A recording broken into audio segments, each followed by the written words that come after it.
Next, try.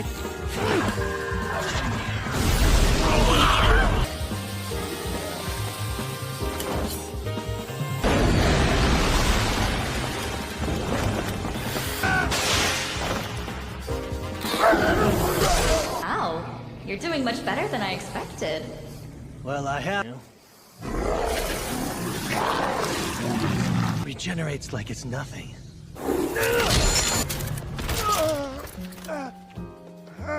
For years, a war has raged between the humanoid species blessed by the god of light and the demons of the dark god. And after a long and deadly battle, a group of heroes finally managed to reach the Demon King's palace to stop him. However, along the way, there were casualties, and just outside the throne room, the team was ambushed by a vile demon. Theron told Kyle and Oza to go on without him while he handled the demon himself. So, they pressed on, but they both knew they wouldn't make it out alive.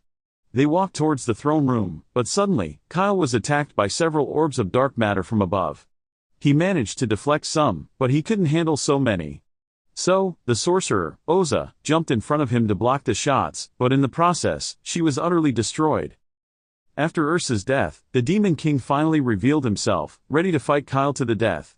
And the hero became so enraged that he attacked without a second thought. The Demon King launched more dark matter blasts at Kyle, who fortunately managed to duck behind a pillar to avoid the attack. However, after seeing the aftermath, he began to worry. The Demon King's attack was called Elimination, an unblockable magic spell that destroys anything it touches. As long as the Demon King possessed such magic, Kyle could never get close enough to land a decisive blow. So, he had no choice but to do something risky. He was confident he could defeat the Demon King if he released all the energy in his sword's magic gem. But doing so was extremely dangerous, and he would most likely not survive. He was well aware of the risk, but he had no choice. So, by unleashing his sword's full power and charging forward to break through the Demon King's defenses with the added strength, Kyle managed to thrust his sword, clean, through the Demon King's body, completely destroying him. However, in the process, Kyle's sword shattered completely, and he was severely injured. He had saved the world, but in doing so, he lost everyone he had sworn to protect from the beginning. His friends, his family, and even his home were all destroyed by the demons, so he didn't feel victorious at all. Moments later, Kyle passed out from his injuries, feeling at peace with his impending death because he had no reason left to live. But suddenly, the Demon King's magic gem reappeared, and the power within it began to overload. With the Demon King gone, no one could control its power. And if it went out of control, it could destroy the entire world. Kyle crawled toward the gem and tried to stop it from exploding. And as soon as he touched it, he was caught in a flash of bright light. The next moment he opened his eyes, Kyle found himself in his childhood bed, utterly confused because this shouldn't be possible. He got out of bed and walked to the window, thinking, this must be a dream. But sure enough, when he looked outside, he saw his hometown in all its glory, the same hometown he had seen burned to the ground after a demon attack. The sight brought tears to his eyes, but after all he had been through, he still couldn't accept this reality. Just then, his childhood friend Lee entered the room looking for Kyle. And when she saw him, she froze. Lee noticed Kyle was acting strangely, so she asked if everything was all right, but he didn't say a word. He still believed this was all a hallucination, but at that moment, he didn't care. He was just happy to see Lee again. So, he hugged her as tightly as he could. Lee was confused and asked Kyle what he was doing, but Kyle was too overwhelmed to answer. She tried to break free, but Kyle wouldn't let go, so they both lost their balance and ended up falling onto the bed. Now with Kyle on top of her, the tension was real, and he was fully ready to go through with it. However, at this point, Kyle and Lee didn't have that kind of relationship. And after all he had done, her embarrassment officially turned into anger. So she pushed him away and hit him so hard that he somersaulted through the air 3 times. Kyle was now writhing in pain on the bed, and Lee yelled at him for trying something like that without warning. She didn't know what was wrong with him today, and usually, she wouldn't be that angry because she liked him too, but she would appreciate a heads up next time so she could be emotionally prepared. Lee then stormed out of the room angrily, leaving Kyle to ponder what he had done. But as Kyle was thinking, he realized he had actually felt Lee's punch, and it hurt a lot. If this were truly a dream, he shouldn't be able to feel pain at all. So, there was a possibility this was the real world. Kyle then got up to lift his blanket, and to his astonishment, he found the Demon King's magic gem lying there. So, he now knew for sure that this was the real world. He walked to the mirror to look at his own face and realized he looked much younger than before. Moreover, he clearly remembered suffering several fatal injuries after the battle with the Demon King. But now, his body was completely healthy. Furthermore, his hometown was back to normal, and Lee was alive. So, he concluded that he must have traveled back in time, and the only clue he had about the cause was this magic gem. He knew the Demon King's magical power was immense, but even so, a spell that allows you to return to the past should be impossible to cast. Just then, Kyle's stomach growled because he hadn't eaten. So, he went downstairs to get some food. As he entered the kitchen, he was surprised to find a full meal already prepared for him, and he realized Lee must have made it for him before she left. He remembered how Lee often came over to cook for him because he and his mother never had time, and he was always grateful for her help. He sat down and took out a bowl to taste the food, and he really liked it. It had been years since he last ate a proper meal, having survived on field rations in the middle of nowhere. A few minutes later, Theron came downstairs because he was hungry too. But as soon as he saw all the empty plates in front of Kyle, he realized he was too late. Kyle had even finished the entire pot of stew. And while Theron complained about all the food being gone, Kyle thought about how absurd all of this was.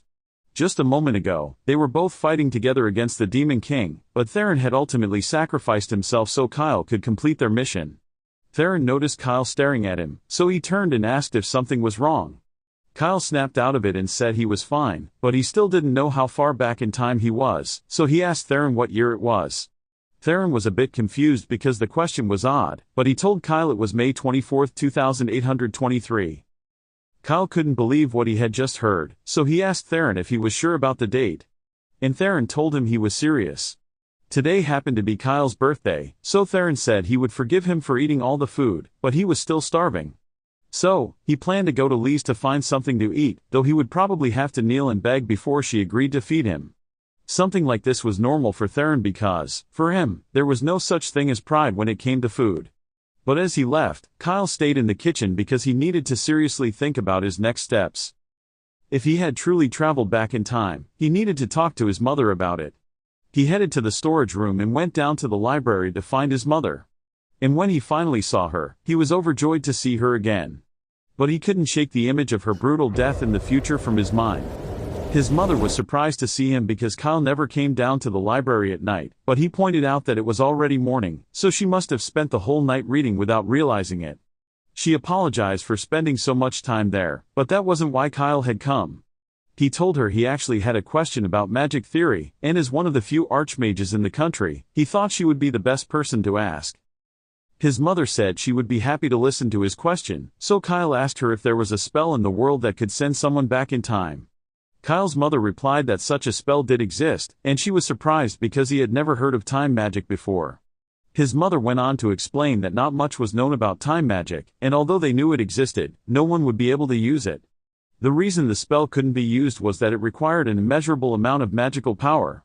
So, no sorcerer in the world could possibly do it.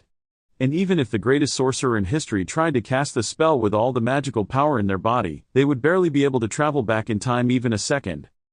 Kyle asked if it was theoretically possible to travel back in time with the help of a magical artifact. Now his mother thought about it. Using a magical artifact to store power would allow time travel. But it would take over 1,000 years to store that much energy, so she didn't think it would work. Kyle asked if it was possible for someone to use the forbidden rite, but his mother was more concerned about how he knew about the spell in the first place. Kyle made up an excuse, saying he had just read about it in a book and would never dream of trying it. His mother was relieved to hear that. However, the reason she was so worried was that the forbidden rite was a spell that allowed someone to sacrifice life force in exchange for magical power. So, it was extremely dangerous. But even if someone were crazy enough to use it, she still didn't think it would be possible to use time travel magic effectively. You would have to sacrifice the lives of half of all humanoids on the continent to do something like that. And to her knowledge, no one was capable of such cruelty. After all, there was no catalyst capable of storing that much magical power in the first place. But if such an artifact did exist, it would most likely be recorded in this book. Kyle's mother flipped through the pages of the book, and once she found what she was looking for, she showed it to Kyle. It was a section about the legendary sacred dragon's heart. It was said that the ancient kingdom of sorrows was able to prosper for thousands of years thanks to the power stored within the gem, but eventually, the gem's power depleted, leading to the kingdom's downfall. Kyle's mother believed an artifact as powerful as the dragon's heart would be able to store enough power to enable time travel. However, the artifact had been lost for over 1,000 years, so it was possible it had fallen into the hands of the demons by now. Kyle began to piece together what had happened, as it was clear that the gem he obtained from the Demon King must be that dragon's heart.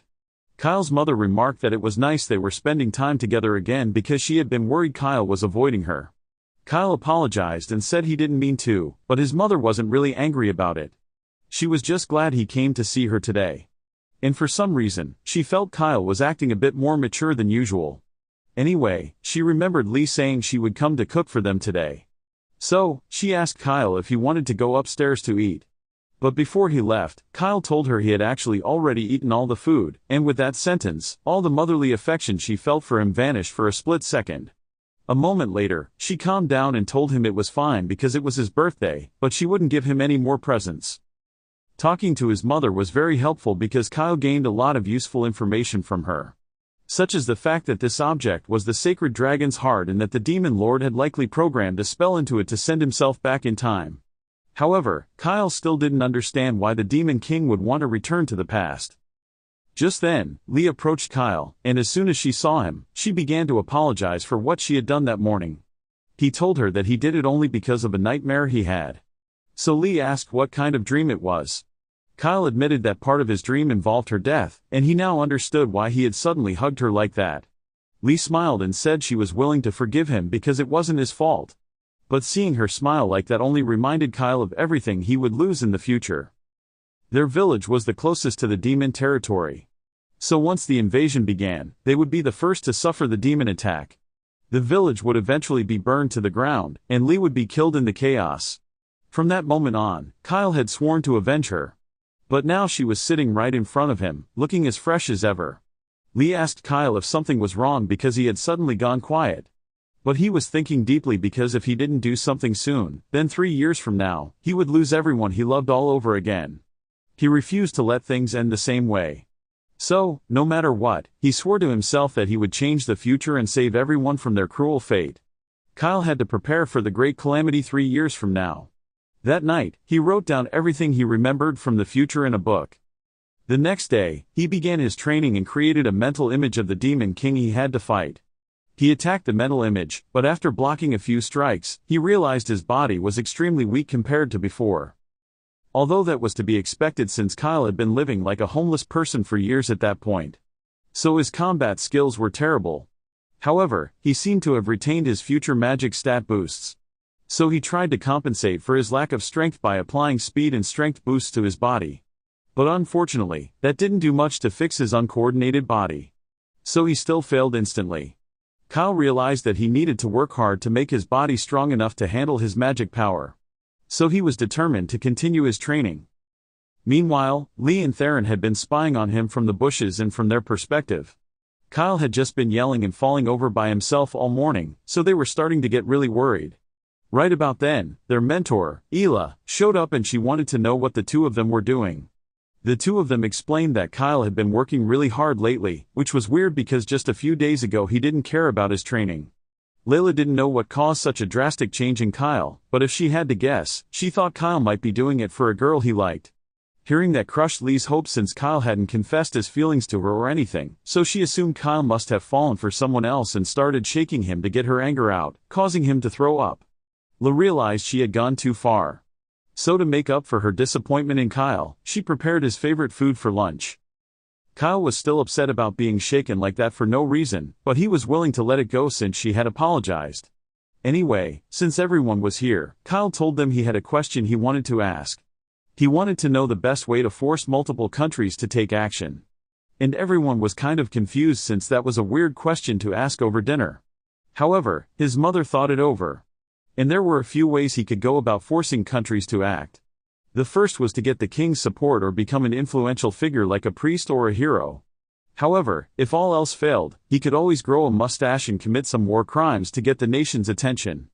Kyle thanked his mother for her advice, but he needed to gather the country's leaders within the next 2 years. And of all the options given to him, the only thing he might be able to achieve before then was to become a great hero. Kyle headed to his room and immediately started reading every book available to plan out his path. And knowing what would happen in the future was a huge help here since he could verify which legends were true. Right about then, he came to see him and he was amazed to see Kyle so focused on reading. He sat on the bed and asked if Kyle was really serious about becoming a hero because that wasn't a position you could just apply for. However, Kyle was already aware of that. Normally, one would become a hero by slaying the Demon King or something, but Kyle couldn't do that yet. So he needed to make preparations. It was common knowledge that all heroes needed to have incredible power, but power alone wouldn't be enough to get the job done. To be perfectly honest, Kyle said he needed to get a lot of money. That didn't sound like a very heroic goal to Theron, but Kyle was completely serious. As a hero, he couldn't just accept rewards for his heroic deeds, but equipment and travel expenses were quite expensive, so he would need a fair amount of money saved up if he wanted to do it. Besides that, he also planned to get as many influential people to support him to boost his popularity. But this was starting to sound like Kyle was trying to become a politician, not a hero. In addition to money and connections, Kyle also said he would need a lot of luck because a hero had to show up in the right place at the right time when things went bad. There was starting to get worried that maybe Kyle was seriously considering the mustache route, but Kyle assured her that he had no plans to cause any problems just so he could save the day. However, he wouldn't deny that he planned to use underhanded tactics to achieve his goal.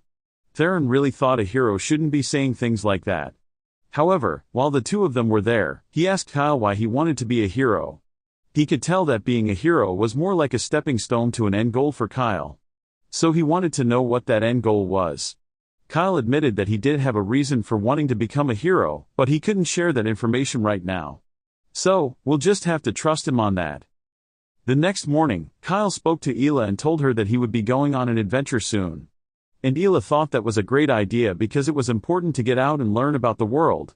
She asked Kyle if he had told his mother about it, and Kyle had told his mother about it this morning.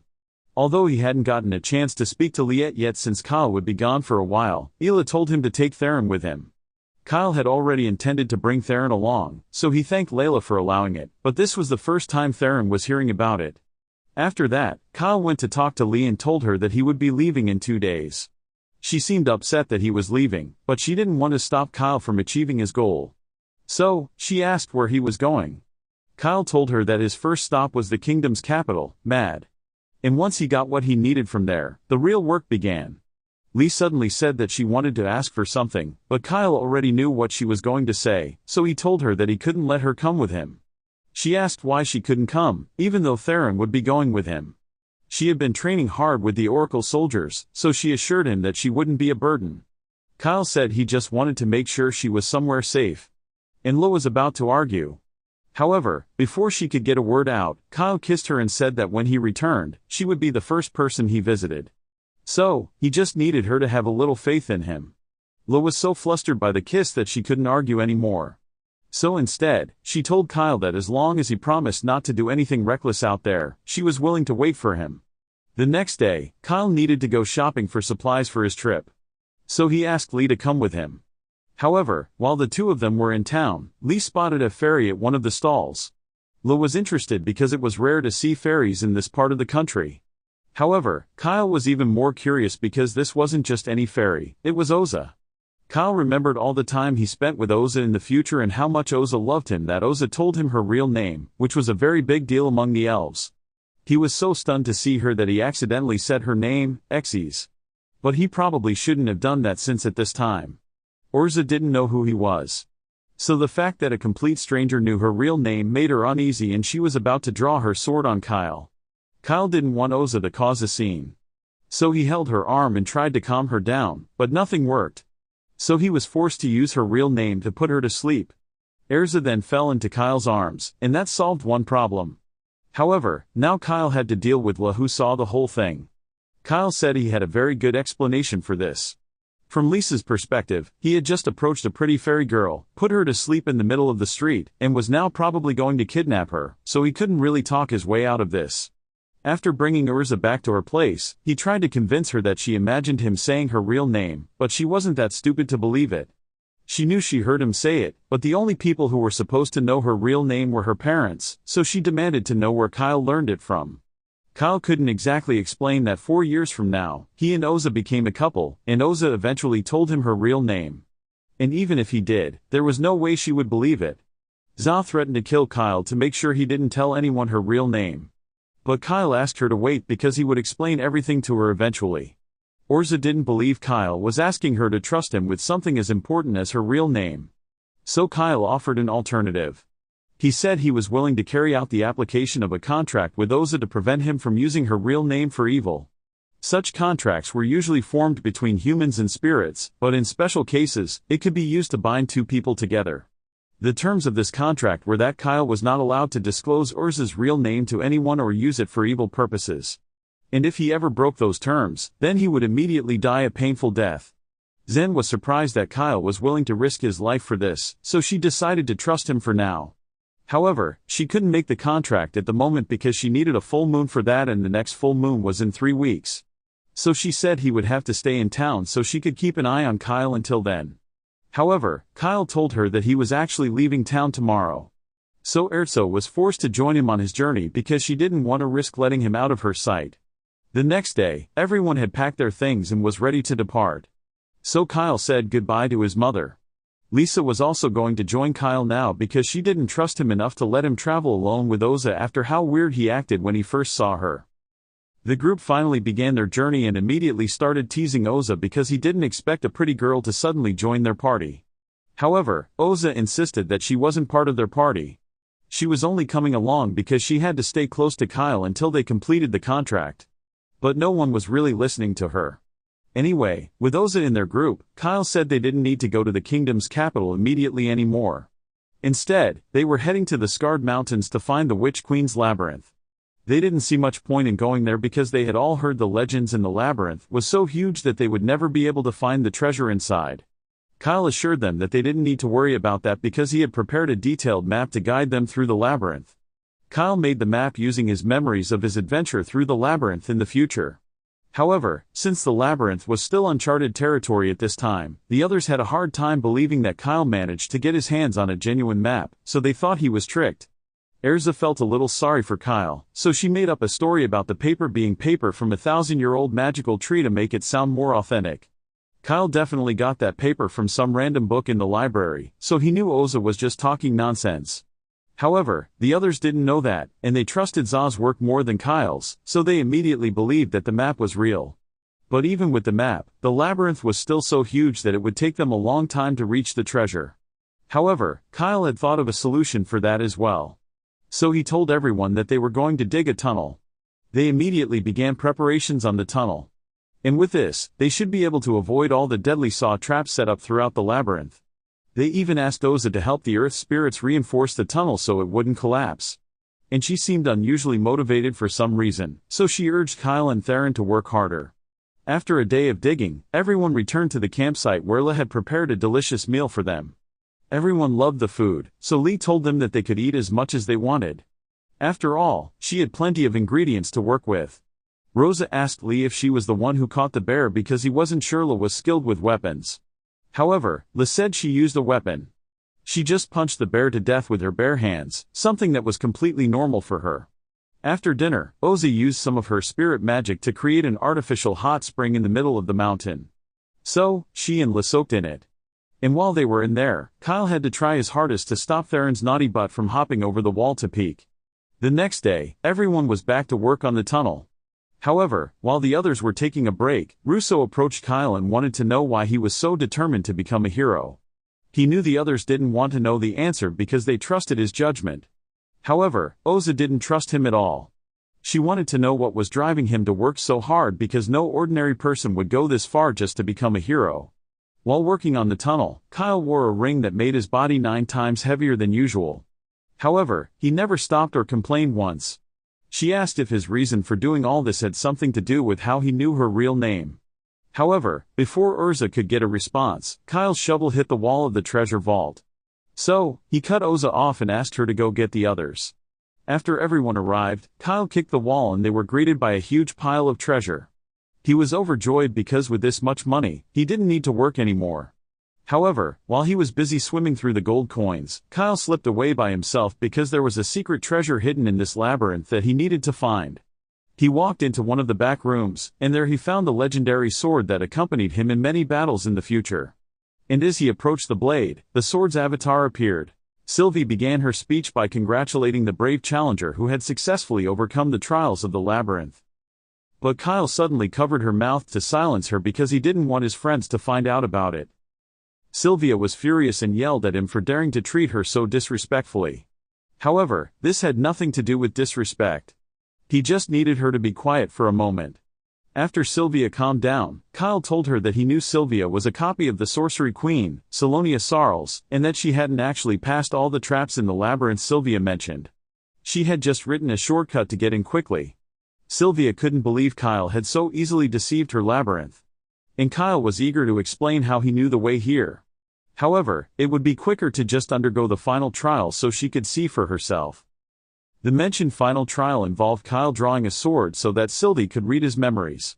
And as she did, she received a complete summary of all the tragedies that would occur in the future, up to the point when Kyle touched the dragon's heart and was carried back to the past. He found it hard to believe what he had just seen was true because he didn't know time magic could be used on such a scale. But if it was all in Kyle's memories, then it must be true. At that moment, the others realized Kyle was missing. So, they started looking for him. However, Kyle hadn't told them about all this. So, he asked Sylvie to just go along with it and act natural.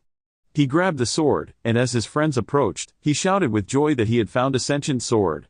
A moment later, Sylvia had been introduced to everyone, and she was currently enjoying some cakes made by Lisa because it had been centuries since she last ate real food. Lee asked Sylvie if she was really the Sorcery Queen. But more accurately, Sylvia was just a part of the Sorcery Queen. She was a magical life form created to evaluate the people who would eventually find this treasure vault. And if she deemed them unworthy, then she was supposed to blow up this entire place. But she found Kyle interesting, so she approved of them for now. She also told them to take the bag because it was directly connected to the treasure room. Since Kyle had obtained the treasure he needed, he and the others headed to the royal capital. And while they were there, Sylvie kept trying to run off to try all the food stalls, but Theron didn't want her to get lost. The reason they came here was that they needed to get some new equipment. And Kyle knew just the place for that. He took everyone to a weapons shop in the middle of the city, and this place was quite exclusive. So, as they entered, the receptionist asked if they had a letter of recommendation or something because kids like them could never afford the items here. Kyle remembered that this shop required a membership fee for service, but with the amount of treasure they now had, the membership fee wasn't something he needed to worry about. He handed over some gold coins from the treasure vault to the receptionist, and the receptionist could hardly believe what Kyle had just given him, but he paid the fee anyway. So, he told Kyle and the others that they could enter now. Once inside, they were introduced to the shop owner, Fezba, and he offered to help them choose the equipment they needed. Sylvia didn't miss some swords on the wall and she recognized them as some of Melanie's works.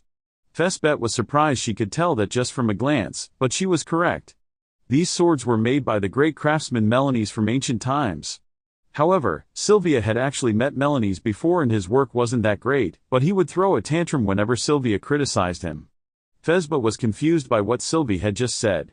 But before he could say anything else, Kyle came and dragged her away because they couldn't let anyone know she was the Sorcery Queen. Anyway, Fezba started giving everyone a tour of the shop. For Kyle, he suggested a set of handcrafted dragon-scale mail armor, made by dozens of low-paid workers and filled with resistance magic. Kyle really liked the practicality of the armor, so he decided to buy it. And Fezba was shocked he made the decision so quickly because this item was really expensive. Kyle asked if she also wanted to get a set of dragon armor, but she didn't want to wear matching armor with Kyle, so she said she would look for something else. Kyle was fine with that. And since everyone was here, Kyle told them they could take anything they thought they needed. The others picked up items like a spirit bracelet, gloves for Lee, and armed equipment for Theron to boost his strength, but it did nothing to boost his charisma. Now that they had all the equipment they needed, Kyle asked Fezba if he had any stock of magic stones. So Fezba showed him one of his most popular items. It was a magic stone imbued with explosion magic, so it was very useful in offensive battles. The explosion stone was great, but Kyle was actually hoping for something effective against reptilian-type monsters. So, Fezbek showed him a magic stone enchanted with a cold spell. Lizards were weak to cold, so this should be quite effective against them. However, it was difficult to enchant magic stones with cold spells. So, these were somewhat expensive. Kyle didn't even bother asking the price. He just said he wanted to buy every cold stone Fezba had. He also wanted all of Fezba's healing potions, and Fezba was speechless because buying all those potions would cost an enormous amount of money. Kyle agreed that it was somewhat impractical because it would take too long to bring all the coins here. So instead, he just placed a bag of gems worth 10 million coins on the table and said they would call it even. After that, Kyle and the others left the shop, but Theron was a little worried that rumors about their wealth would start spreading, and they didn't want the IRS knocking on their door. Kyle told him he didn't need to worry about that because they would be leaving the capital tomorrow, but the others were surprised because they didn't know their stay here would be so short. This was the first time Lee and Theron had been to the capital and they wanted to make the most of it. So, Theron went off to live his big city dreams and Ursa told Lee she would show him around the city. Sylvie also tried to run off to try some more snacks, but Kyle stopped her because there was something the two of them needed to talk about while the others were away. Kyle took Sylvie back to the inn. And once inside, he asked her if she thought the future could really be changed. But Sylvie thought his question was stupid because the future was never set in stone from the beginning.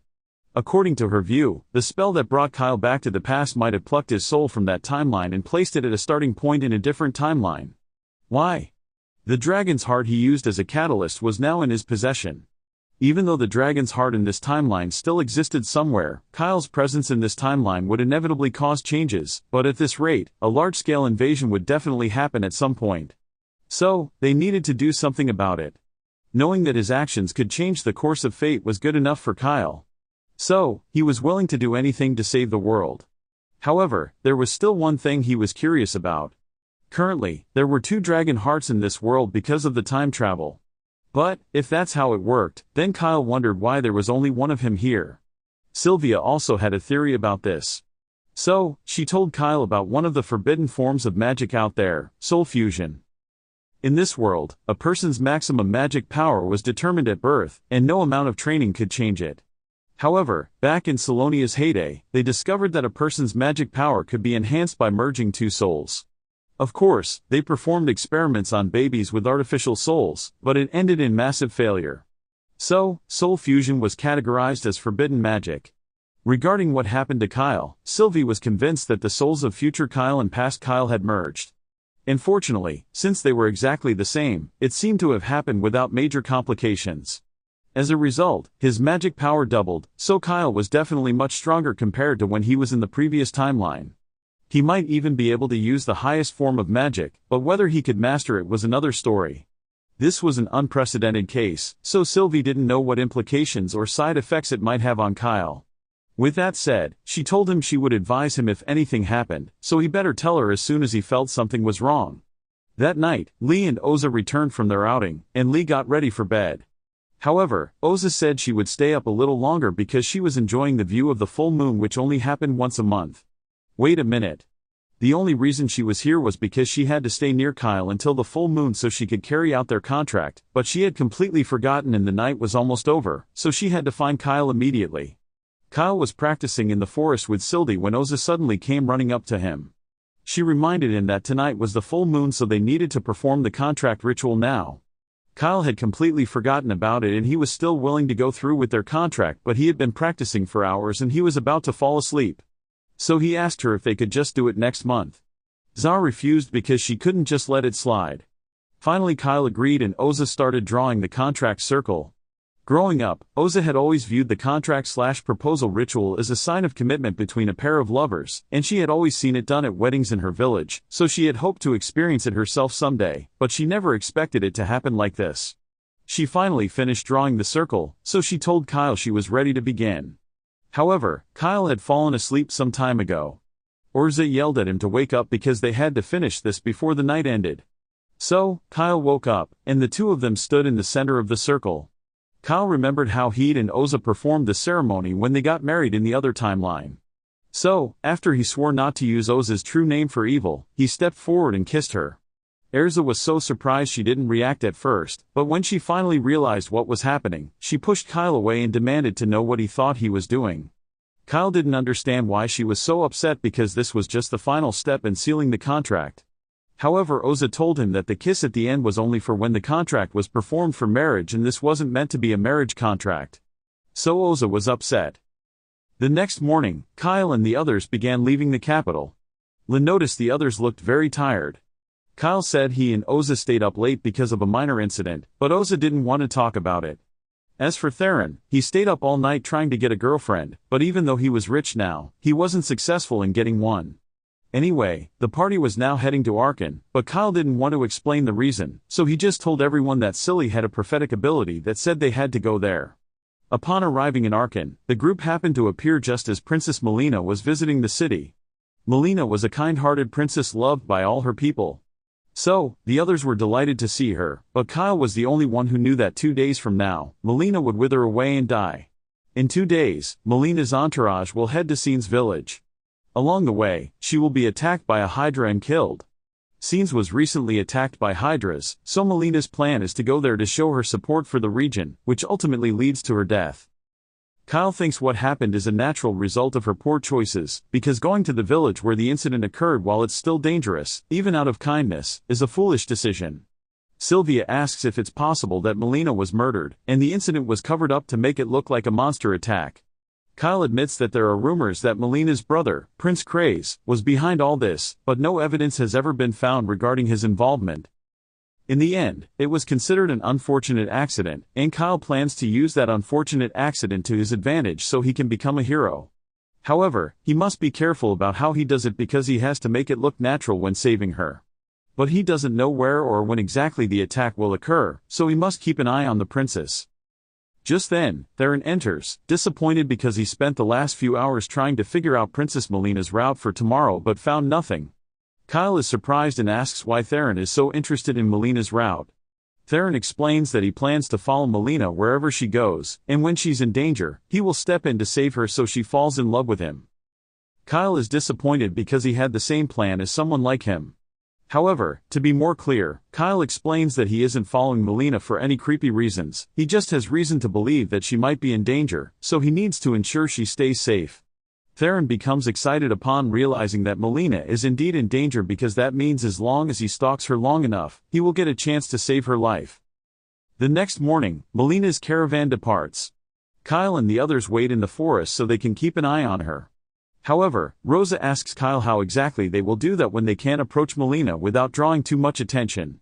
Fortunately, Sylvie has the perfect ability for the job. She turns herself into an eagle and flies onto Kyle's shoulder. The others are surprised because they didn't expect that to be possible. Sylvie explains that her original body is a gem inside the sword, and her physical form is just a manifestation of her magical energy, so she can turn into anything she wants. As an eagle, it's unlikely anyone will notice her following Melina's carriage. As an added bonus, she can give others a live feed of what she sees using her gemstone. Hearst is amazed at how helpful Sylvie is, because with that ability, it's impossible for anyone to spy without her knowledge. A moment later, Sylvie informs everyone that something strange is happening. But it's not a monster as Kyle thought. Instead, Melina's carriage drivers suddenly stop and start attacking Melina's guards for no reason. This is really bad, so Kyle tells the others that they must hurry before something bad happens to the princess. Near the carriage, the drivers have just finished off all of Melina's guards, so they proceed to the next step of their plan, covering the carriage with a mysterious powder. Just then, Kyle and the others arrive, and before the drivers can respond, Kyle uses hasty magic to charge forward and knock both of them out in an instant. Now that the drivers have been disabled, the others tie them up so they can be interrogated later, and Theron goes to check inside the carriage to see if the princess is okay. She appears unconscious, but other than that, thankfully, she is unharmed. However, keeping her safe might be a bit more difficult than they thought because the group is suddenly surrounded by a pack of hellhounds. They all try their hardest to fend off the hellhounds, but there are so many that some manage to break through and attack the unconscious drivers. That ruins Kyle's plan to interrogate them. However, the group has a bigger problem to face because if they don't do something soon, the same might happen to Princess Melina. Kyle asks if he can drive the carriage so they can get out of here, but the carriage has been cut and it will take at least a few minutes for him to fix it. Shortly after, Kyle hears the sound of heavy footsteps heading this way. And if it's really what he thinks it is, then this is really bad. He tells Theron to stay close to the princess and protect her no matter what, while the others must continue to fend off the wolf attacks. As for him, he says he will go out to handle what's coming on his own. Lee objects and tells Kyle that it's too risky, but Kyle says he's the only one who has a chance to defeat it, and he promises not to do anything too risky. Lee has no choice but to trust Kyle, so they go back to fighting the hellhounds as he walks further into the forest. As Kyle runs, Sylvie asks him if he really thinks he can defeat the Hydra alone, and he is quite confident that he can. For a Hydra, their strength is determined by the number of heads they have. And Kyle has defeated one with 3 heads before. So, as long as the number isn't more than that, he will be fine. Kyle finally confronts the Hydra, and after a quick glance, he counts 1, 2, 3, 4. Okay, that's way more than 3 heads. The Hydra has 8 heads in total, and Kyle didn't really account for this, so Sylvie asks him if they should run. However, it's too late to retreat now, so Kyle has no choice but to face the Hydra. The Hydra has a simple attack pattern, so dodging it won't be a big challenge. However, the Hydra also has scales that make it practically immune to sword attacks. But that's not the worst part about dealing with one, it also has toxic breath that is extremely foul and kills all living creatures that come into contact with it. Usually, being hit by a close-range blast would be a death sentence, but the poison resistance of the dragon armor is really useful right now. Kyle knows he probably has to face the Hydra here, which is why he spent so much money on buying all these magic crystals from the beginning. And the cold weather will be very helpful here. He throws one of the cold crystals at the Hydra, and once the spell is activated, it freezes the Hydra in place, giving Kyle enough time to throw an explosive crystal at it and cause a fair amount of damage. The combination of ice magic and explosions is enough to weaken the Hydra's scales, so Kyle can now behead one of its heads. Sylvia is impressed that Kyle is able to hold his own against the Hydra. However, the fight isn't over because besides all the Hydra's other abilities, it can also regenerate. So, simply beheading it isn't enough to finish it off. Kyle continues throwing his ice stones at the Hydra to weaken it, but he has run out of the last ice stone, and the Hydra's regeneration doesn't seem to be slowing down. So Kyle must finish it quickly with one final blow. He has a plan, but it's risky, so he will only get one chance for this. He grabs all the remaining explosive stones in his hand and channels all his strength into himself so he can charge straight toward the Hydra. He then pierces its chest and rams his fist with the explosive stones into it. The Hydra hits him shortly after, but by then, it's too late because Kyle has achieved his goal. All the explosive stones he placed inside the Hydra are activated, resulting in a massive explosion that obliterates the Hydra. With this, Kyle has successfully won his first battle as a hero. However, the fact that he is covered in Hydra guts as a result is really unfortunate. Back at the carriage, the others finally finish defeating the Hellhounds, so they want to go help Kyle because they are worried about him. But a moment later, Kyle emerges from the bushes, and they are relieved to see he is unharmed. They think it's amazing that Kyle managed to kill a Hydra alone, but they seem less enthusiastic as Kyle approaches because he smells really bad. They are still glad he made it back alive, but until he cleans himself up, they don't want to be near him, so they run away. After a few minutes of washing up, Kyle returns to the others near the carriage and asks how things are here. Everything is fine, but Melina and her assistant are still unconscious. Kyle assumes they must have been drugged because they have been unconscious for a long time, so he asks Oza to use the antidote potion he bought to see if it works. As Oza does that, Theron looks around the carriage and finds a strange bag lying on the outside floor. Kyle assumes the drivers must have used the powder inside to lure monsters here so they would kill Melina and make her death look like an unfortunate accident. So, in other words, when Melina died in the past, it wasn't just an unfortunate accident, but a carefully planned murder. Meanwhile, in the city, Prince K and the Knight Captain are in a dark room together. And when one of the cards on the table darkens, Zentos says it's time to send troops to confirm whether the mission was successful or not. As night falls, Melina finally recovers from the sedative. She opens her eyes, and she is shocked to see that she is still alive. The last thing she remembers is being drugged and put to sleep, so she was sure that today was the day of her death, but it seems she still has a bit of luck on her side. She asks if they are the ones who saved her life, and Theron immediately tries to take all the credit until Lisa stops him before he can do anything that would embarrass them. Kyle bows before Melina and explains that he and his friends happened to be nearby when they saw Melina's guards being attacked by the drivers, so they stepped in and saved her life. A moment later, Melina's assistant wakes up, and Arca sees her talking with Kyle. So, her first instinct is to stand in front of Melina and protect her. But Arca is genuinely worried about Melina's safety, especially after what happened earlier. Melina tells her that there's no need to worry because Kyle doesn't seem like a bad person, and although she doesn't know much about him, she knows that she wouldn't be alive now without his help, so she sincerely thanks him. She stands up because she wants to see the situation outside, and Kyle warns her that it's not a pretty sight, but she needs to see the current state with her own eyes. After checking the drivers, she asks Kyle if any of her guards survived. Unfortunately, however, they all were killed by the time Kyle and the others arrived here, so Melina and her assistant are the only survivors. At that moment, Sylvia informs Kyle that a group of soldiers from Arkan are heading this way, so Kyle relays that information to Melina. However, as soon as she hears that the royal guards are on their way, she panics and tells Kyle that they must leave here immediately. Kyle is surprised by her reaction because he thought she would be happy to hear that soldiers from her kingdom are on their way to help. But she tells him that those soldiers aren't here to save her, they might be coming to make sure she is dead. She has been thinking about it, and the person behind the assassination attempt is most likely the commander of the 2nd Battalion, Zentos. And she is sure Zentos must have ordered the soldiers to kill her on the spot, so she can't let them find her alive. Melina orders Arka to burn all the corpses here to trick the soldiers into thinking the princess is among the dead. And meanwhile, everyone must get on the carriage because they need to get out of here as quickly as possible. Everyone is confused, but they follow Melina's orders.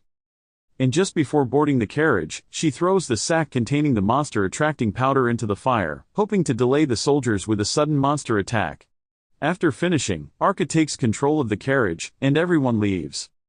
However, Kyle wonders what he should do next because he didn't expect to get involved in something as serious as a royal assassination plot this quickly. Kyle asked Melina if she was truly sure that Zentos was behind this, but Melina knew what she had heard. Yesterday, she was drugged by the prince and Zentos. And before she passed out, she could hear her brother celebrating because she had truly fallen into their trap. All she needed to do now was to put her on a carriage headed to San and tell everyone that she foolishly chose to go there despite the dangers. And soon enough, she would end up as monster food. She knew her brother was a greedy bastard, but she never really saw him as a threat because he was so incompetent. However, with Zentos on his side, he might actually become a real problem. Normally, Melina would be escorted by Killen of the 5th Battalion to ensure her safety. But because Killen was so popular, she was often called to take part in ceremonies in the royal capital. So this time, Zentos was assigned to protect Melina.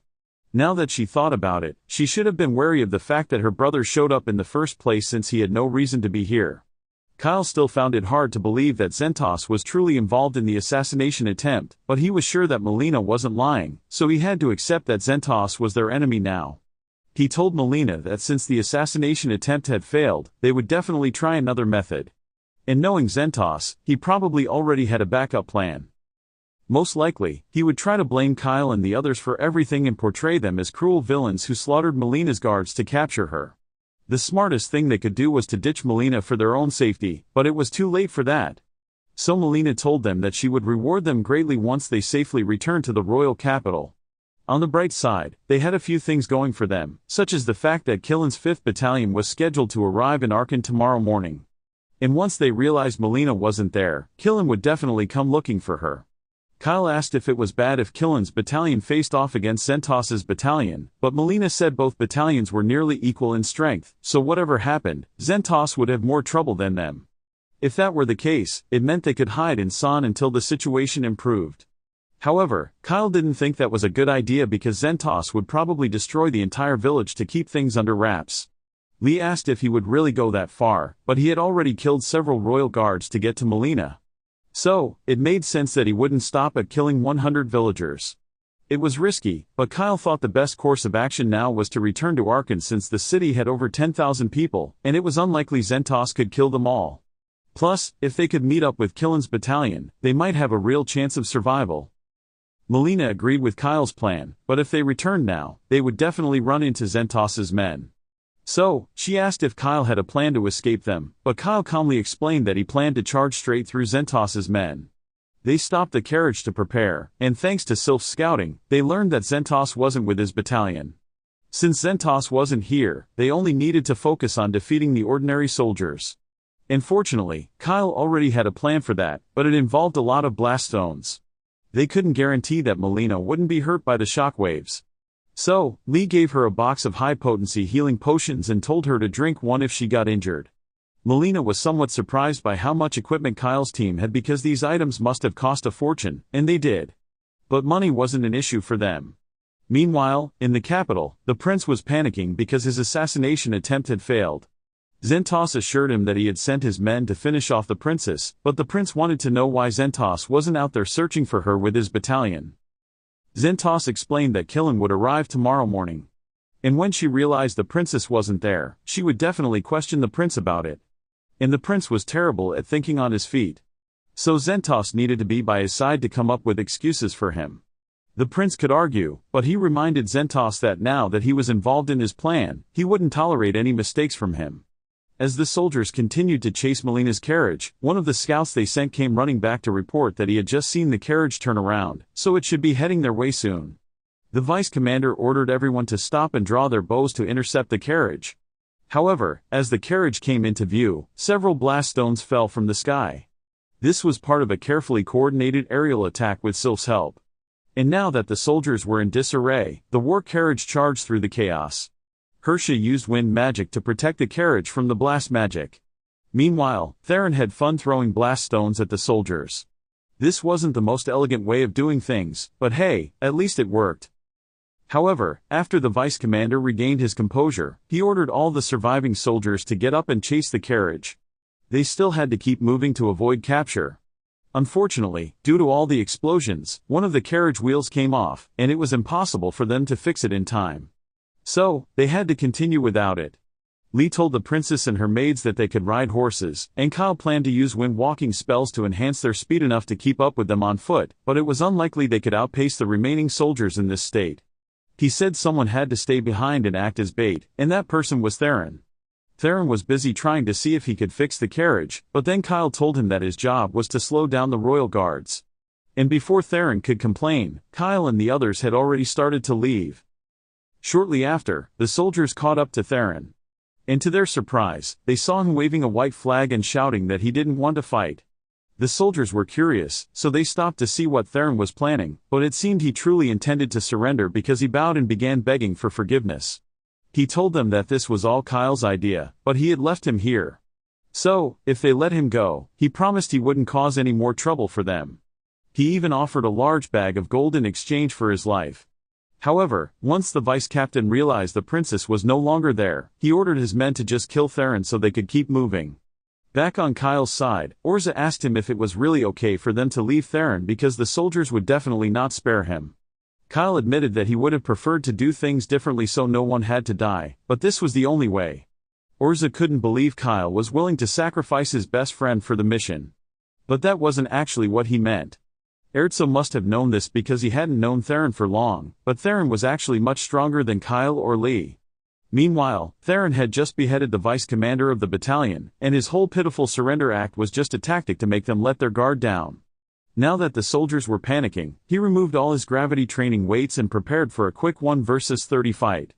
In less than a second, Theron dashed forward and easily beheaded 3 soldiers. After that, he ran back to do the same to the others. Some soldiers tried to sneak up on him from behind, but Theron was prepared for that, so he threw blast stones at their feet. The resulting explosion spooked the soldiers' horses, so there was no way for them to escape. Kyle explained to Urza that Theron might be less talented in magic and had a questionable personality, but when it came to sword skills, Kyle couldn't match him. He never slacked in his training, and he always wore gravity bracelets to push himself. Above all, he was an extremely ruthless fighter, so Kyle would never want to face him in battle. However, if he was such a disciplined fighter, then Urza asked why he always acted foolishly. But it was all an act he put on to make others underestimate him. Admittedly, he was still pretty weird. Kyle was very confident that Theron would win the battle, but against 30 royal guards, Theron had to go all out with his lethal strength. Kyle wished they could have resolved this without killing the soldiers because they were just following orders. But things don't always go the way you want. After a few minutes of fighting, only 8 soldiers remained, and Theron was starting to get tired. So, he dropped his sword and told them they didn't need to fight anymore. All they wanted was to slow him down. And now he had bought enough time for Kyle and the others to return to Arkan. So his job was done. Besides, by now the soldiers must have realized they weren't strong enough to defeat him. So if they left, he was willing to let them go. The soldiers thought about it for a moment. And they really weren't paid enough for this. So they all picked up their injured comrades and began limping away to seek help. However, Theron couldn't leave any loose ends. So, even though he said he would let them escape, he threw another blast stone at the soldiers and rushed to finish off the survivors. That seemed extremely brutal, but Kyle mentioned that Theron was a ruthless fighter. Meanwhile, back in Arkan, Zentos realized that someone must have interfered with his plan because he hadn't received any updates from his men. He decided to go out and see for himself what was happening. So, he left a few soldiers to guard the prince and headed into the forest. Sylph saw Zentos heading straight for the group. So she warned Kyle that a powerful knight was approaching. But moments later, Zentos noticed Sylph and shot her out of the sky. Kyle immediately realized it must be Zentos because no one else could detect Sylph or shoot her down so accurately. So he told Melina to hide in the forest for a while. He also asked Urza and Theron to take Melina and run if anything looked off. But Zentos was the greatest knight in Zergus, so Melina asked Kyle if he was sure he could defeat him alone. Kyle admitted that he would have preferred to avoid fighting Zentos altogether, but at the moment, he had no choice. Melina had been wondering about this for a while, but Kyle kept talking about Zentos as if he knew him personally. So, she asked if there was something he was hiding from her. Kyle didn't know what to say here, but fortunately Melina backed off because she didn't want to be rude to the man who was risking his life to save her. A moment later, Zentos was riding through the forest when he found Kyle standing in the middle of the road. Zentos asked if Kyle was the one who had helped Melina, and Kyle confirmed it, but he asked why Zentos came alone when he could have easily brought the rest of his soldiers. So, Zentos explained that he didn't want any more people killed since they weren't directly involved in this. Kyle knew this sounded odd coming from him, but he didn't want to kill Zentos, so he asked if he was willing to surrender. Kyle could even get the princess to officially pardon him, but he wanted to know why Zentos was doing all this because he was sure Zentos wasn't the type to be swayed by status or money. However, Zentos said there was no point in explaining anything to someone like Kyle when he was going to die anyway. So, it seemed Kyle truly had no choice but to fight. Zentos and Kyle drew their swords, and after enhancing their strength and speed, they charged at each other. Zentos used his signature illusion magic to try to trick Kyle, but he was able to dodge and counterattack, forcing Zentos to retreat. Zentos was surprised because no one had ever countered his illusion magic attack on the first try before, but Kyle knew all about it because in a previous timeline, Zentos was the one who taught him everything he knew about magic swordsmanship. They continued their battle, but Kyle couldn't do much in this situation because at this point, Zentos surpassed him in every way. Zentos fired several bullets toward him. And while he was busy deflecting them, Zentos tried to sneak attack Kyle, but Kyle reacted just in time and jumped away from the sword to save himself. He then threw an explosive stone toward Zentos in midair, but Zentos simply knocked it back toward him. So, Kyle suffered severe explosion damage. While he was still recovering, Zentos tried to take advantage of the situation to finish him off. Yet again, Kyle reacted in time and was able to parry Zentos's attack.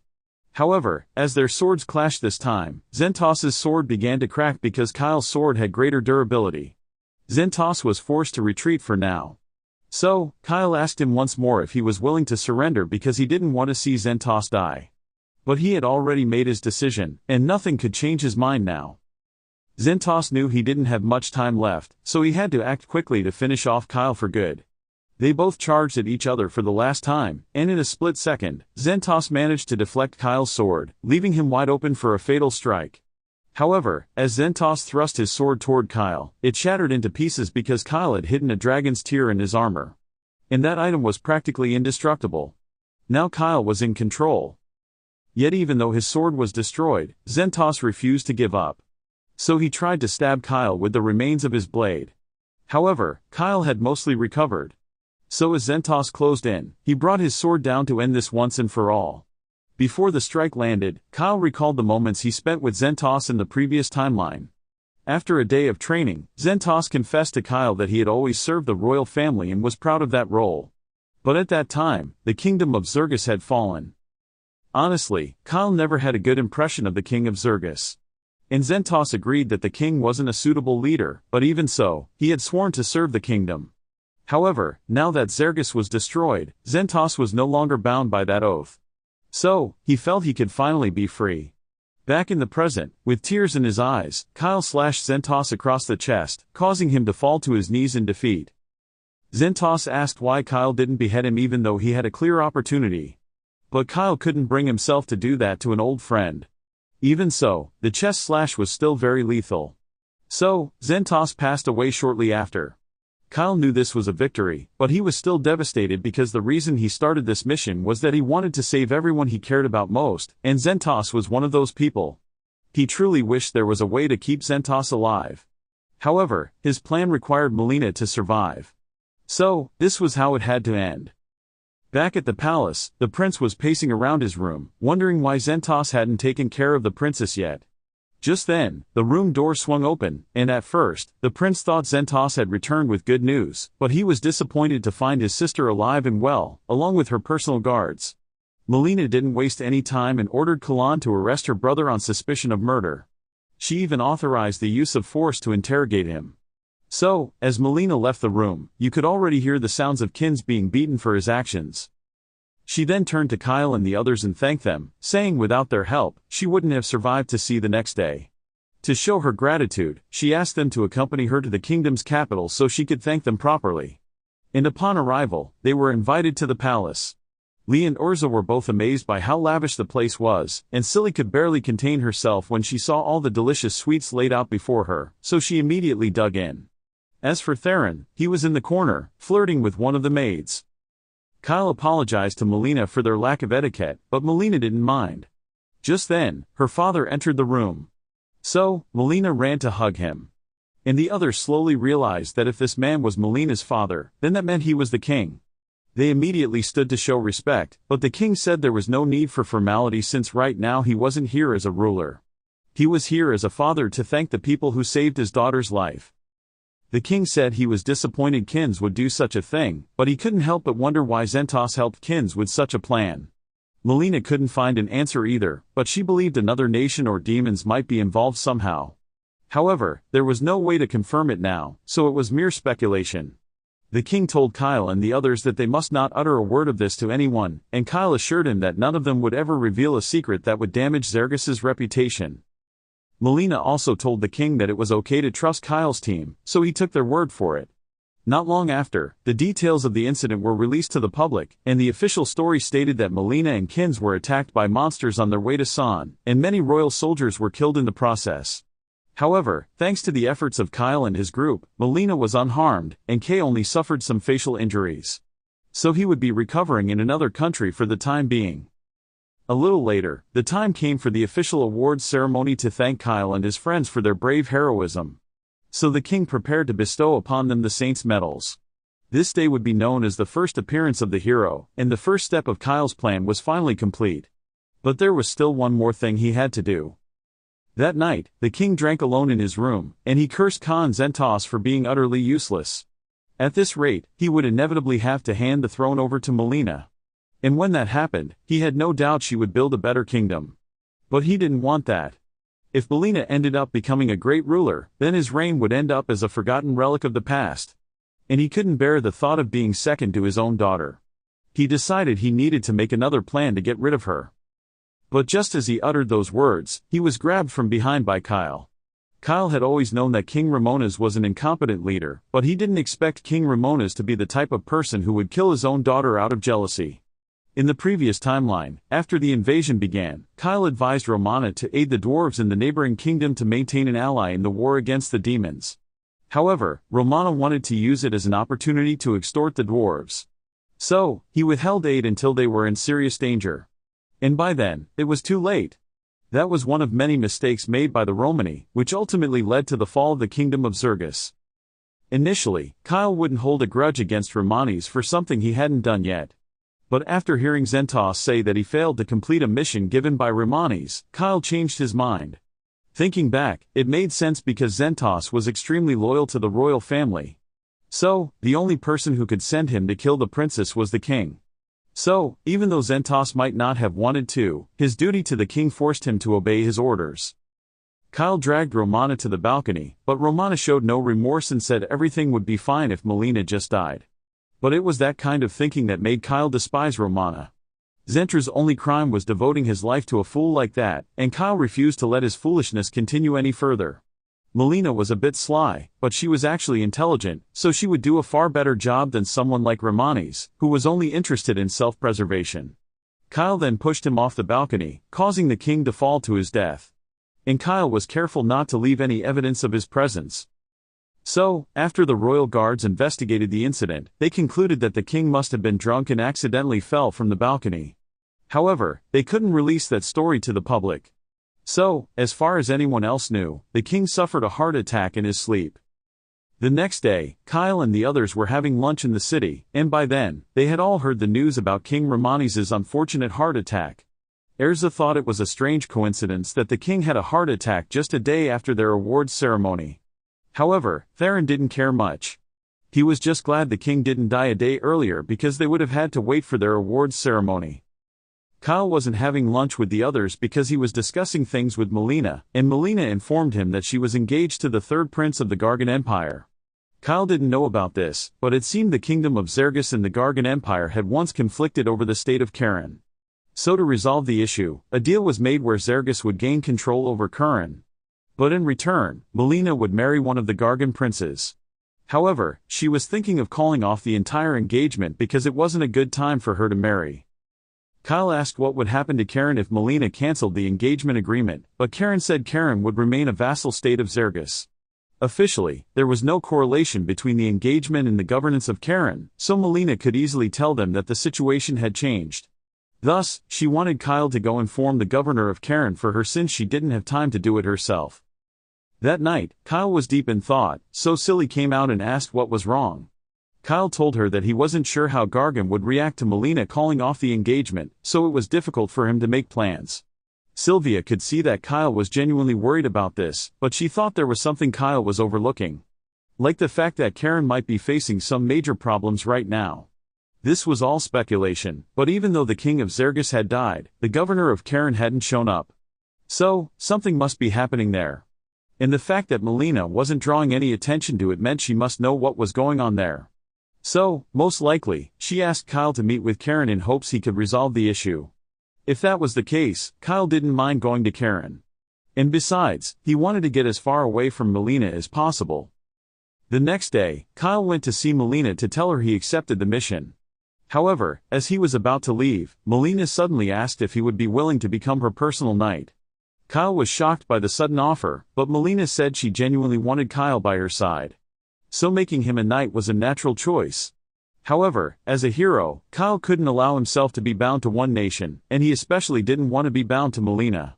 So, he began trying to politely decline. He said he had things he needed to do, but Melina suddenly started laughing and said she was just joking to see how he would react. And Kyle became frustrated because he had been completely played.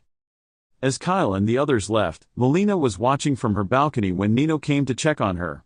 She asked Melina if she had managed to make Kyle fall for her, but Melina laughed and said she wasn't cruel enough to play with someone's feelings like that.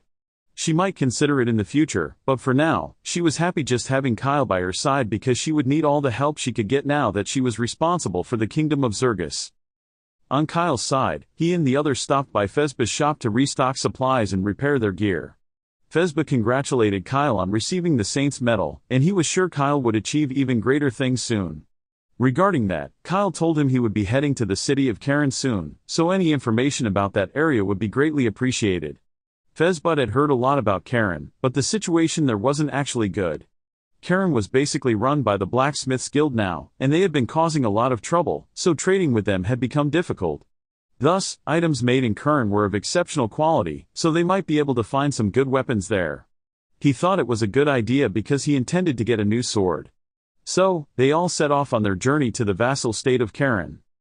The group finally arrived at the city of Karan, and the city truly lived up to its nickname as the mining city, as it was practically built into the mountains here. However, Sully stepped forward and informed them that the mountain was actually built around the city, not the other way around. He was there when the city was first established, and it was originally flat. But when they discovered high-quality veins hidden beneath the surface, they used magic to push the earth upward so they could access those veins. That's how the mountain ended up here. Just then, the group realized something was flying overhead. So, they looked up and saw wyvern knights from the Gargan Empire. Sylvia was impressed that the Empire had managed to tame wyverns, but Kyle was more concerned about their original purpose for being here. He just hoped this had nothing to do with them. They entered the city, and after showing their identification, Kyle requested to speak with the Zergus ambassador in Karen. While the guard was confirming their details, the others explored the city. However, Oza seemed a bit uncomfortable, as elves did not have good relations with dwarves. Just then, the Zergus ambassador arrived to welcome the group. And as she introduced herself as Miranda, Kyle fell silent because he recognized her from the previous timeline, and he had no idea that Miranda was working as an ambassador at this time. Lynn noticed Kyle staring at Miranda for too long. So, she snapped him out of it and told him that they were sent here to deliver a message from Queen Melina. Miranda invited them inside, and after inspecting the official documents, she confirmed that they were indeed sent by the Queen. But she had to admit that they were the strangest messengers she had ever seen. Although, given the current state of chaos within the kingdom, satisfactory promises could already be expected, especially with Melina in charge. Speaking of which, Miranda wanted to personally thank Kyle and the others for saving Melina's life a few days ago, as Melina was one of Miranda's close friends, and she would have been devastated to lose Melina. Anyway, she knew they were here to meet Governor Bax of the Gargan Empire. Unfortunately, Bax had been bedridden for weeks now, so even she hadn't been able to get an audience with him. Every time she tried to get him to speak with her, she was always told that he wasn't receiving visitors in his current condition. However, as governor, he had an obligation to meet the Queen's messengers, whether he wanted to or not. So, with Kyle and the others here, he would be forced to meet with them. Miranda told them to follow her out, but Kyle noticed that she was bringing a number of guards for what was supposed to be a routine visit. Since this was merely a negotiation, Theron didn't need to do anything. So, he told Kyle that he would step away from the group for a while and do his own thing. Kyle didn't mind, but he told him to be careful. As they approached the Gargan embassy, Miranda warned Kyle and the others that once they were on Gargan soil as representatives of Zergus, they wouldn't be able to interfere at all. So she wanted Kyle to be careful. Just then, the Gargan ambassador appeared, and it was clear that he and Miranda despised each other. However, their words could spark a civil war if they weren't careful. So they both had to pretend to be nice to each other. Along with the Gargan ambassador, the second highest sorcerer of the Gargan Empire was also here, and he introduced himself as Alzard Vine. He noticed Kyle standing there and didn't recognize him. So he asked what business he had with the governor, and Kyle explained that he was here as an official messenger of the Queen of Zergus. Upon hearing that, Alzard put two and two together and realized that Kyle must be the famous hero who saved Melina. He was very interested in meeting Kyle because he was classmates with his mother, and the two of them had spent a lot of time together researching magic back in the day. He extended his hand for a friendly handshake, and although Kyle was a bit hesitant at first, he eventually decided that Alzard seemed quite friendly. So, he shook his hand and said it was nice to meet him. But the look on Alzard's face told me that his intentions weren't the best. The two groups headed to the governor, but like Miranda's previous attempts, they were stopped at the front door and told that Governor Bax was refusing guests at this time. Miranda became very annoyed because that was what the guard had been telling her for the past 2 months, and she was getting sick of having to beg to meet the governor. The guard understood Miranda's frustration, but he was just doing his job, so he promised to inform the governor that she was here. Miranda warned that if Bax wasn't prepared to fulfill his duties, then he should appoint a new governor. But for now, she gave him 2 days to get himself together. Meanwhile, she told Alzard that Bax couldn't attend the meeting at this time. And Alzard clearly looked disappointed, but he accepted it and left. Miranda was surprised at how easily Alzard gave up, and she was convinced that Alzard must have known about Melina canceling the engagement. Coercion was one of the Empire's main tactics. So Alzard was probably sent here to try and force the governor to approve the Empire's demands. He might also want to use this opportunity to suck up to Kyle since he was a rising hero. So she told Kyle to make sure he didn't fall for Alzard's flattery. She also planned to appoint a new governor who was more capable of handling the Empire's tricks, or at least someone who was capable of getting out of bed occasionally. And she had the perfect person in mind. A former member of the Blacksmiths Guild and arguably the best blacksmith in Karen. Meanwhile, Theron was busy looking around the city, hoping to find a good sword for himself, but nothing here seemed special, so he wasn't sure what to buy. And to make matters worse, the smithing city didn't have many girls around, so there was no one for him to flirt with.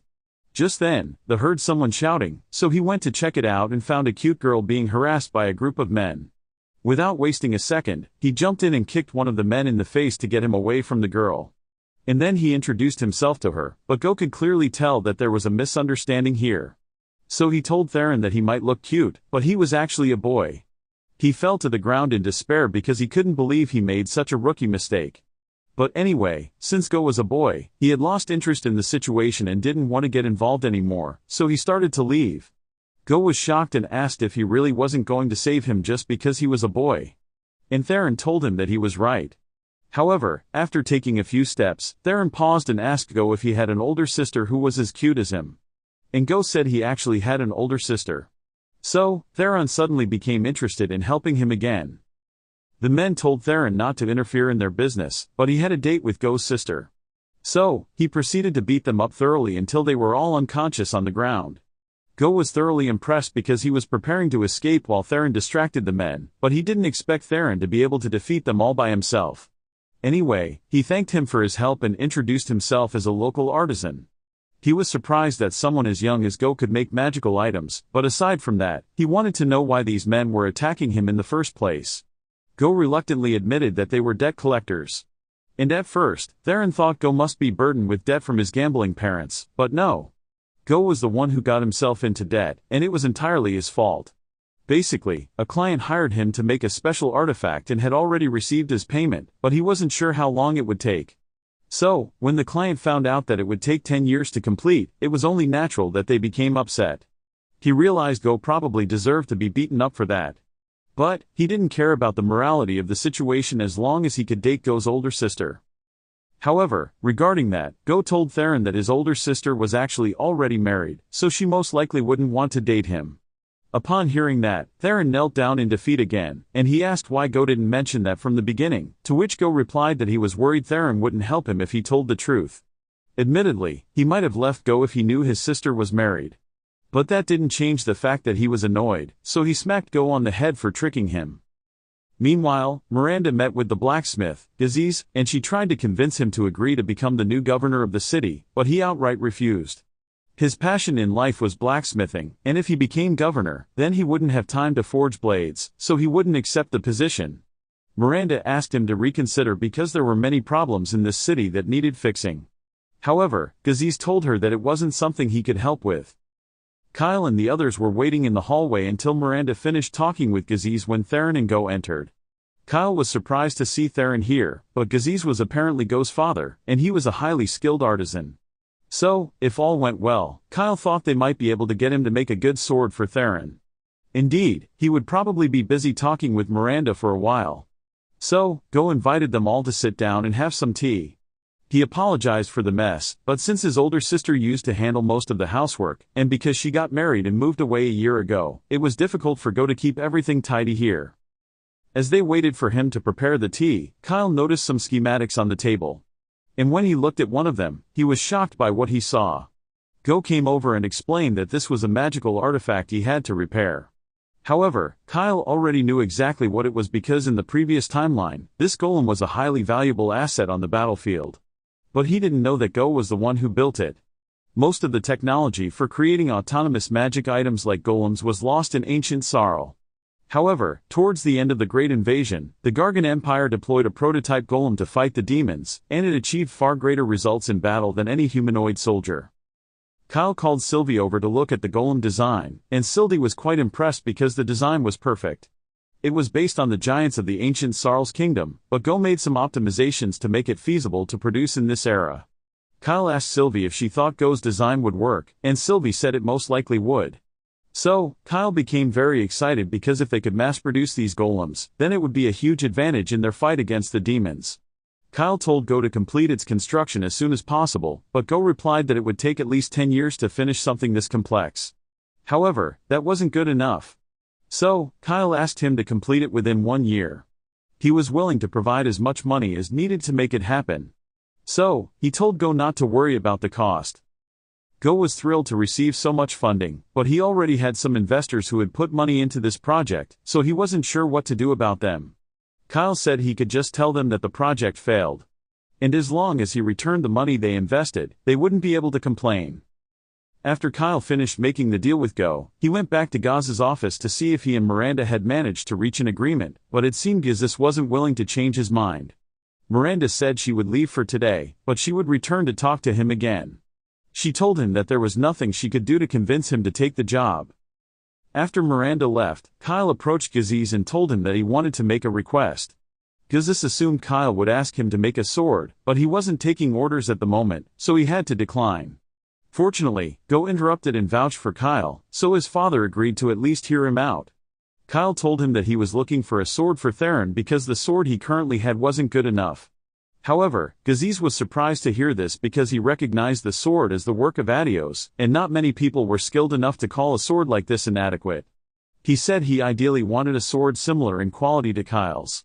But when Gaziz saw Kyle's sword, he fell silent because among all the ancient swords from the Carl Kingdom he had ever seen, only one other sword was comparable to this one. And even that one was far inferior. Although he hated to admit it, he currently wasn't capable of making a sword like this. So, he told Kyle and the others that they should leave for today. He was disappointed that he couldn't find a sword, but Gaziz mentioned that he had seen something like Silly before, so they decided to return tomorrow to ask him about it.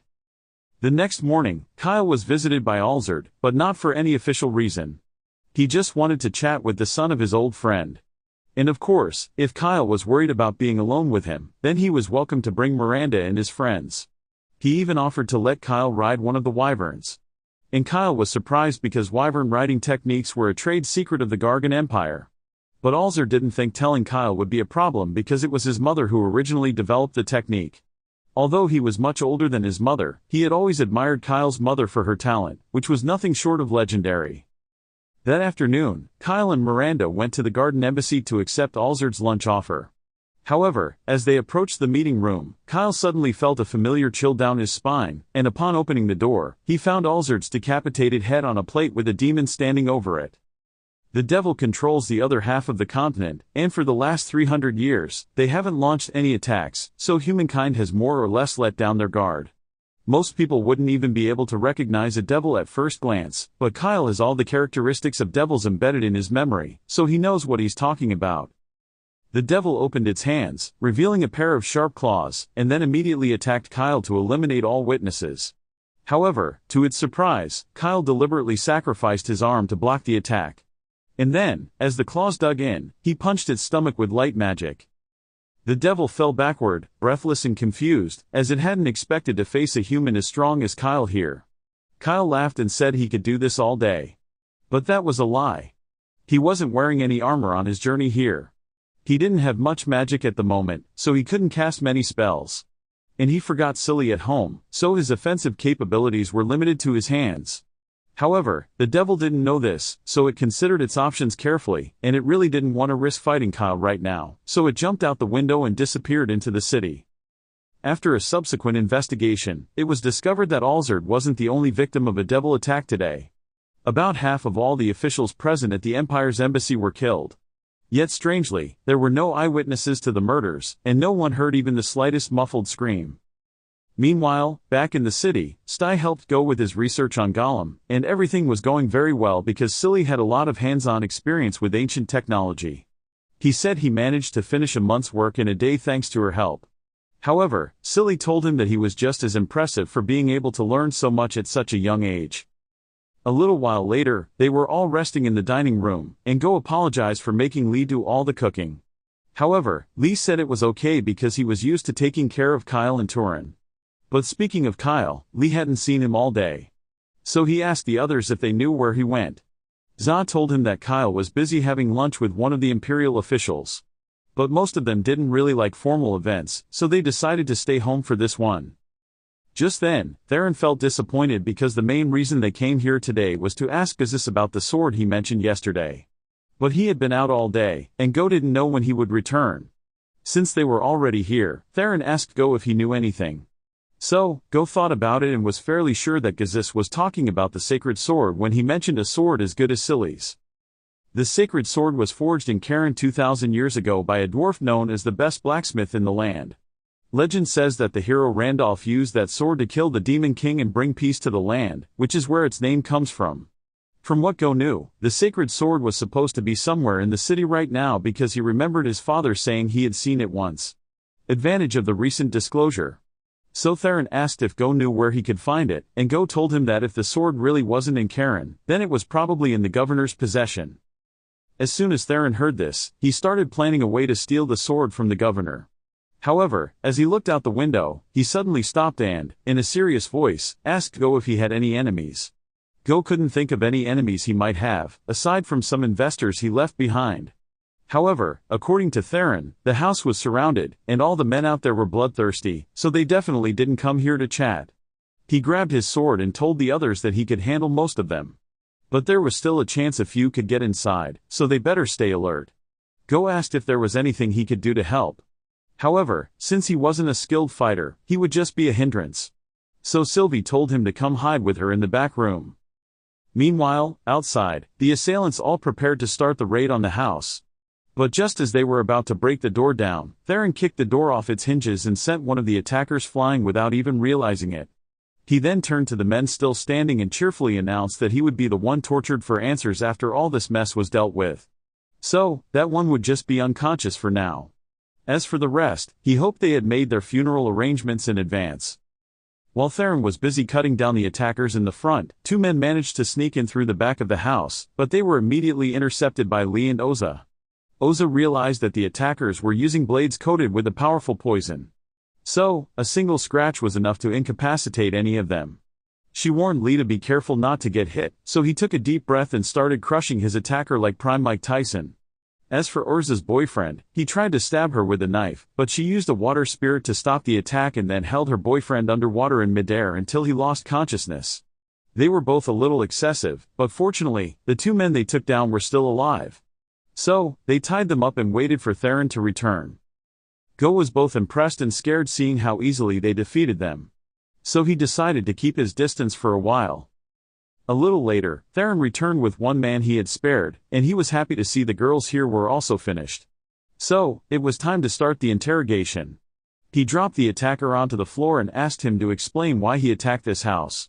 The man seemed reluctant to answer, so Theron warned him that it was in his best interest to spill the secrets because the girls behind him were sadistic torture experts. He was completely making it up, but the man was too scared to stop him now. So, he told the attacker that Lee was an expert at turning household items into torture devices, be it knives, forks, or even ladles. She also wasn't afraid to cut every inch of your skin. And when you thought things couldn't get worse, she would sprinkle salt and hot sauce on your wounds.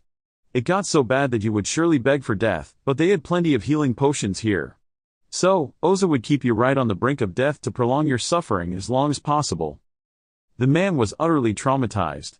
So, when Theron leaned in and told him that as long as he answered their questions honestly, he wouldn't have to experience that excruciating pain, he immediately took the opportunity and started singing.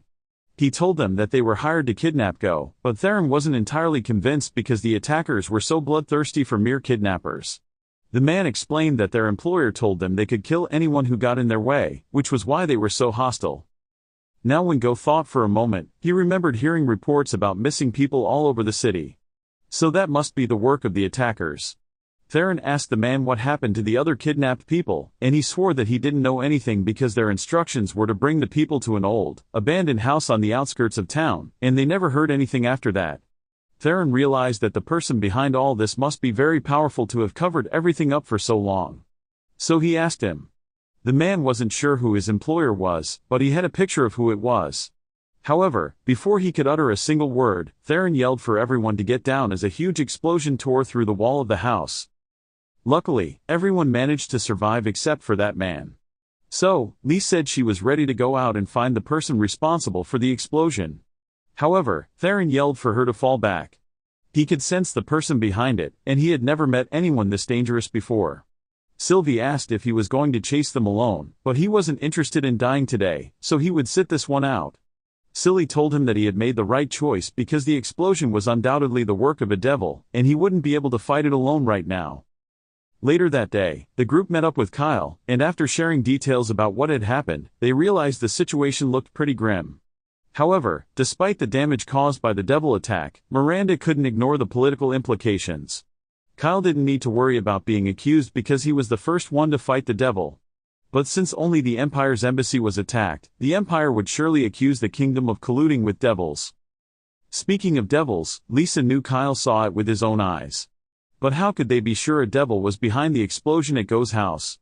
Silly explained that destructive magic like that was only possessed by devils because they had large mana reserves and often didn't bother refining their spells. If a devil was involved in this, then in the worst-case scenario, Silly said they could wipe this entire city off the map. Kyle hated devils more than anyone in the room, but he knew it was too risky to pursue them now. So, he said they should focus on confirming whether Governor Bax was truly involved in the recent kidnappings. They all turned to Miranda to ask if she also knew about the kidnappings, and she apologized for not telling them earlier, but they had only just confirmed it was happening. She couldn't deny the possibility that Bax might be behind the kidnappings, but she didn't understand why Bax would allow such criminal activities to happen in his city. Just then, a guard burst into the meeting room and informed everyone that Governor Bax's mansion was on fire. By the time they got there, the whole place was burned to the ground, and even an idiot could see this wasn't just a coincidence.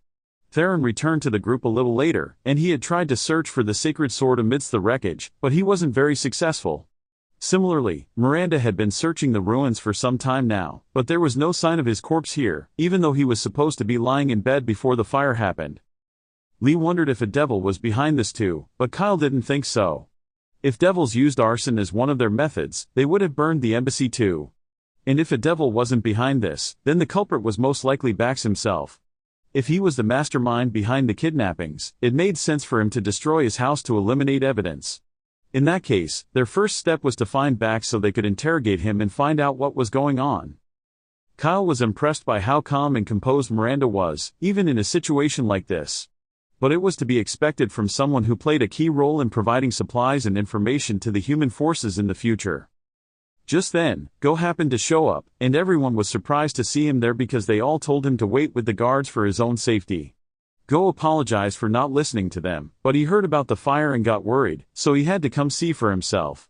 Kyle and the others were surprised that Go was worried about the governor, but that wasn't the reason he was here.